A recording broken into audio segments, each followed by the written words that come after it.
पंढरपूर तालुक्यातील गुरसाळे गावामध्ये नुकतीच काही वेळापूर्वी भीषण अपघाताची दुर्घटना घडलेली आहे।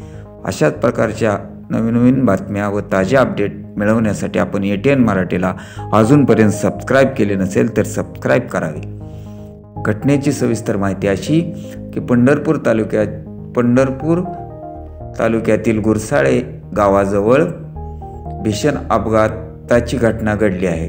इथे भरधाव वेगाने येणाऱ्या ट्रकची आणि ट्रॅव्हल्सची जोरदार समोरासमोर धडक झालेली। हा अपघात इतका भीषण व भयंकर होता की ट्रकच्या आणि त्या ट्रॅव्हल्सचा समोरच्या केबिनचा भागात चक्काचूर झालेला आहे। या अपघातात 2 जण जागीच मृत्यू झाले आहेत तर काही जण जखमी झालेले आहेत असल्याची सध्या तरी माहिती मिळत आहे। जखमींना स्थानिक रुग्णालयात उपचारासाठी नेण्यात आल्याची ही माहिती मिळत आहे।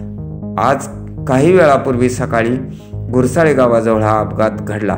राजनंदिनी ट्रॅव्हलची बस काही प्रवाशांना घेऊन जात होती। दरम्यान समोरून येणाऱ्या ट्रकला बसची जोरदार धडक झाली। दोन्ही वाहने वेगाने असल्याने दोन्ही गाड्यांच्या समोरील भागाचं नुकसान तर झालंच पण अनेक जण गंभीर जखमी झालेले आहेत।